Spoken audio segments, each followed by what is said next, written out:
wedding of Stephen and Courtney. You've come from near and far to offer your love and support for their union and to watch them start their married life together.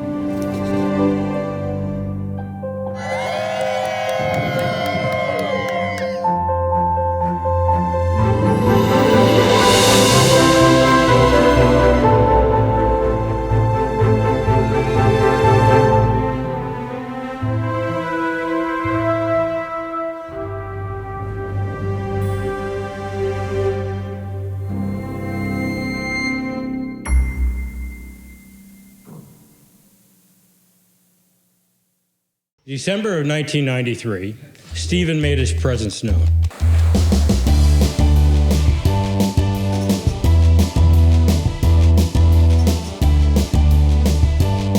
After delivery, the nurse picked up Stephen and walked out of the room. Michelle shouted, "Follow that baby." I did. When the nurse returned with Stephen, she explained she was showing the other nurses how pretty his eyelashes were. My name is Carissa, and I'm the sister of beautiful bride. Growing up, I was always a bit jealous of Courtney. Perfect grades, great at sports, got all the cool roles in the plays. For example, she got Miss Honey and Annie while I was stuck with orphan number 4. But as I got older, I realized that she wasn't someone I should be jealous of, but instead someone I should look up to. And she's honestly the greatest role model a person could ask for. She impacts everyone she meets in a positive way. I love you, Courtney. Wow, I did not think I was gonna cry, but it might be coming. I met Stephen on his first day in college at Cal Poly SLO when I was his orientation leader and he was my wowie. What stood out to me the most was that while everyone was a bit reserved and trying to play it cool, Stephen stayed true to himself, telling the world's worst jokes and being a warm, friendly presence to everyone. He was so uncool, and that is what makes him the coolest person I know. He's a man that enjoys the simple things in life. His daily driver is a literal clown car with a portable Bluetooth speaker as his stereo system. His favorite genre of music is sad boy punk, and you cannot use figurative language around him because he will take it literally. He lived in a murder shack in college. And lastly, after a few drinks, his voice goes through a transformation that we lovingly call drunk voice. I hope you get to hear it tonight. So then I just want to tell one quick story. It was kind of my first introduction to Stephen in an indirect kind of way. When Courtney first moved to California, we packed up the truck and the trailer, the U-Haul. We moved her out here. And we went to her one-bedroom apartment on Del Mar, pulled into this narrow driveway where the truck wouldn't even fit, got into the parking lot, and we had to unhook the trailer to back it up because it was so tight. We moved her sleeper sofa up these stairs that switched back. This was just me and Courtney and Mom, I think. It was a pain. Stephen moved to San Clemente in April of 2017. Courtney moved to San Clemente in August of 2017. While Dad and Stephen were looking at real estate listings downtown, this stranger leans down and starts petting Lily. Who is this girl and why is she petting Lily? Turns out she babysits Lily when Stephen's out of town. Why don't you date her, I said. No, because I work with her. Look how that ended. Welcome in. The first time as newlyweds. Give it up for Stephen and Courtney. Fareed! So a year later, Courtney's lease is up, and we're like, oh no, we need to go help her move again. Well, she had to move during the week, and she said, Dad, don't worry about it. There's this guy at work named Stephen who volunteered to help.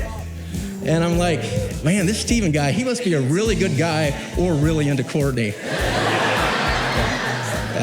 And turns out it was both. So we're thrilled to have Stephen as part of the family. When I first met you, I didn't think you liked me. Here you were, this guy that was so cool and so funny and crazy smart. And I wanted to be friends with you, but you didn't want to be friends. I'm not kidding. He still hasn't accepted my Facebook friend request. Your refusal to be my friend may not have started out as a ploy, but it ended up that way. After 2 years, we made it official, and the 5 years since have been the best of my life. We've had so many amazing experiences together, from closing down breweries, to laughing so hard on the couch we cried, to visiting epic places around the world, and now here we are, ready to take on our next great adventure. looking back at over 7 years of not being friends. By you, I was indirectly given 2 options of things to do in this moment. The first being, don't vow anything. Therefore, I choose option 2. I vow to say I vow before every vow that I vow. As promised before we even started dating, I vow to keep my individuality, to continue learning, growing, so that we may also grow together. And I vow to let you do the same. I want you to be someone you're proud of, so that we can work together on our future endeavors. I promise to laugh and groan at all of your cheesy jokes, pickup lines, and one-liners, which have not diminished at all in the last 5 years, and I don't expect them to slow down anytime soon. I vow to tuck you in and let you sleep on the couch, even when you swear you're not asleep and just resting your eyes while watching a movie at 7:30. I vow to always leave you the last bite of ice cream, no matter how small you make it, just to try to get me to eat it. I promise to always share a pint of Ben & Jerry's with you, and to keep giving you a hard time about how you always give me the first and last bite, even though I secretly love it.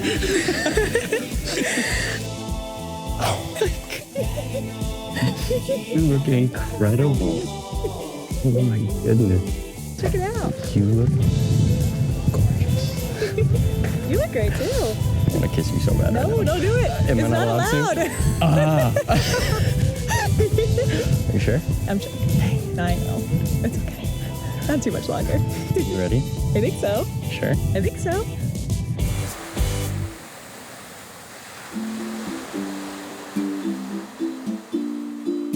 Everything's gonna be alright. Everything's gonna be alright. Hush now, baby, don't you cry. And while I've always maintained that we are not friends, this is because you mean way more to me than just a friend. You're my best friend, my partner in life, and I vow that we will be best friends for the rest of both of our lives. There are so many words I could use to describe our relationship. Fun, silly, supportive, easy, loving, and genuine. But Stephen, ultimately, when I look at you, I see home. I feel safe, I feel loved, and I feel seen by you. I am so excited for this next step of our lives together. Each day with you is such a gift, and the fact that I get to spend each day with you for the rest of our lives is really freaking exciting. Getting here was such an epic adventure, and I know from here on out it's only gonna get cooler. And there's no one I'd rather go on this journey with than you. So here's to forever not being friends. I love you, Stephen. Now please, share your first kiss as Mr. and Mrs. Paris, and let's get this party going.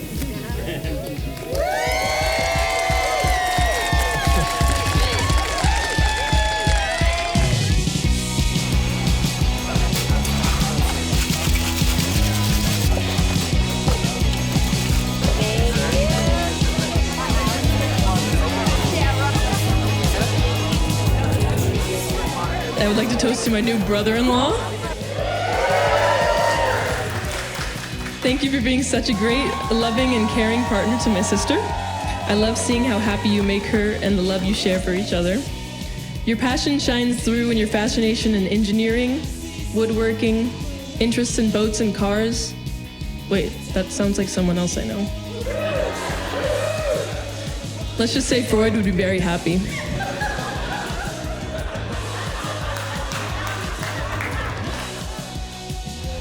Courtney has brought so much joy to Stephen's life. She's helped reverse some of his old man ways. And her cool matches his cool. They are the perfect match. Stephen and Courtney are unrivaled. They are caring and kind, as seen by their ability and willingness to transform a feral demon cat into a civilized, loving furball. They are the best parents to Ginny and Lily, and they are the most considerate and loving people that I know. So, if you could, join me in a toast. To Courtney and Stephen. We wish you a lifetime of joy, love, and beer.